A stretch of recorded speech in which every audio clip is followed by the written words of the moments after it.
कि दुनिया ने इस बात की निंदा की थी कि इजराइल ने अटैक किया ईरान के ऊपर। ईरान पर अमेरिका के हमलों और अंतर्राष्ट्रीय परमाणु ऊर्जा एजेंसी की निगरानी में आने वाली परमाणु सुविधाओं पर बमबारी की कड़ी निंदा की है। रूस के पूर्व राष्ट्रपति और वर्तमान राष्ट्रीय सुरक्षा परिषद के उपाध्यक्ष दिमित्री मेदवेदेव ने कहा कि अमेरिका ने मध्य पूर्व में युद्ध को उकसाया है और अगर यही हाल रहा तो ईरान को परमाणु हथियार देने के लिए कई देश तैयार हैं। अब सवाल ये है, अगर रूस और चीन ने वाकई ईरान को न्यूक्लियर बम दे दिया तो क्या होगा? भारत चुप रहा, लेकिन आप इजराइल के ईरान पर हमले को या फिर अमेरिका के ईरान पर हमले को अगर ऐसे चुपचाप देख रहे हैं तो यह साफ बताता है कि आप कितने मजबूर हैं। और फोन भी किया तो किसको किया?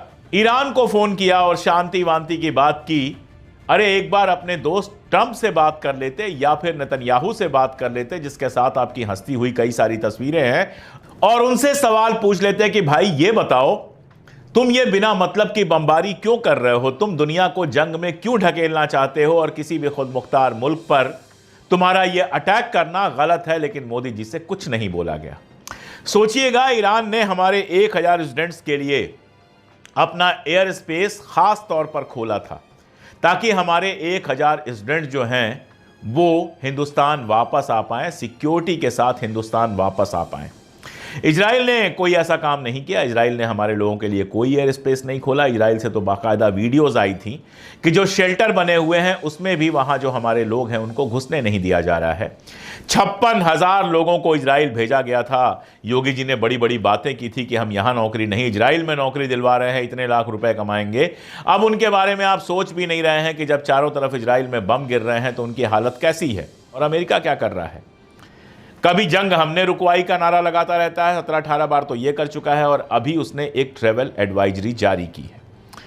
इस ट्रैवल एडवाइजरी में कहा है अपने लोगों को कि भारत में जाओ तो खास तौर पे सावधान रहो, क्योंकि वहां पर आतंकवाद है और वहां पर अपराध है। बताइए। लेकिन अमेरिका ने साफ साफ कहा है कि भारत में आतंकवाद है और अपराध है, इसलिए नागरिक वहां जाने में खास ख्याल रखें। और सिर्फ इतना ही नहीं, जो उसके सरकारी कर्मचारी हैं उनको कहा है कि अगर आप वहां पर जा रहे हैं तो खास अनुमति लेनी पड़ेगी। आप सोच लीजिए, इसके पहले कितने भारतीयों को बांध बूंद के यहां वापस भेज दिया गया है, हथकड़ी लगा के कभी किसी तरह से यहां वापस भेज दिया गया है। छात्रों के वीजा रद्द कर दिए गए हैं जिनको बाकायदा यूनिवर्सिटी में एडमिशन मिल चुका था, पैसे खर्च कर चुके थे। मैं बता दूं, बहुत सारे भक्त कह रहे हैं कि इसमें नया नहीं है, पहले से ये ट्रैवल एडवाइजरी है। पहले से कब? 2018 से। 2014 में हमारे आदरणीय मोदी जी प्रधानमंत्री बने थे और 2018 में पहली बार अमेरिका ने इस तरह की ट्रैवल एडवाइजरी दी थी, जिसमें अमेरिकी नागरिकों को भारत में जो अपराध और आतंकवाद है उसके खतरे को लेकर सतर्क रहने की बात कही गई थी। 2018 में भी आपका शासन था और 2024 में भी आपका शासन था, 2025 में भी आपका ही शासन है। और क्यों नहीं कहेगा, मणिपुर में जो आपके यहां चल रहा है 2 साल से, वो दुनिया देख रही है। दुनिया देख रही है कि 2 साल से आप मणिपुर के अंदर हालात को सामान्य करने में सफल भी नहीं हो पाए। वहां जिस तरह की लड़ाई चल रही है, कभी पुलिस के थाने पर हमला हो जाता है, कभी आर्मी की पिकेट पर हमला हो जाता है, एक दूसरे पर तो हमला हो ही रहा है, घर जलाए जाते हैं। एक महिला की जो वीडियो आई थी वो तो आप सब लोगों को याद ही होगा। इस तरह की घटनाएं जब दुनिया भर में जाती हैं तो आपका डंका बजता नहीं है, आपका डंका फट जाता है। चाबहार पोर्ट की पूरी परियोजना है, उसमें भारत, अफगानिस्तान और मध्य एशिया के बीच में सीधा रिश्ता बनता है। बिना आपको दूसरे देशों को क्रॉस किए हुए आप सीधे अफगानिस्तान के थ्रू मिडिल ईस्ट तक पहुंच जाते हैं। वो भी ईरान के साथ ही आपका समझौता है, जिसमें $370 मिलियन से ज्यादा निवेश किया गया है।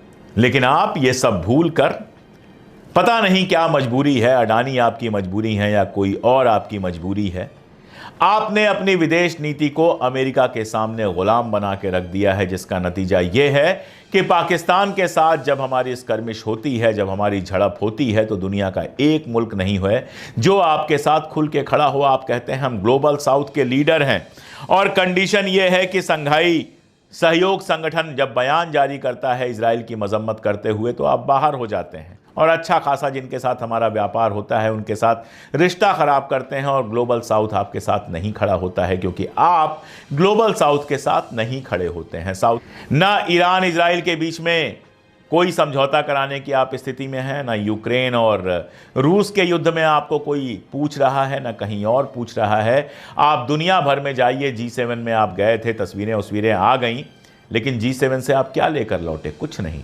और अब जिस तरह की एडवाइजरी अमेरिका ने जारी की है, जाहिर है यूरोप भी उसी के पीछे पीछे ऐसी ही एडवाइजरी जारी करेगा। अब इससे देश का नाम ऊंचा होगा या देश का नाम गिरेगा, ये तो दर्शक तय करें। आज के लिए इतना ही, बहुत शुक्रिया।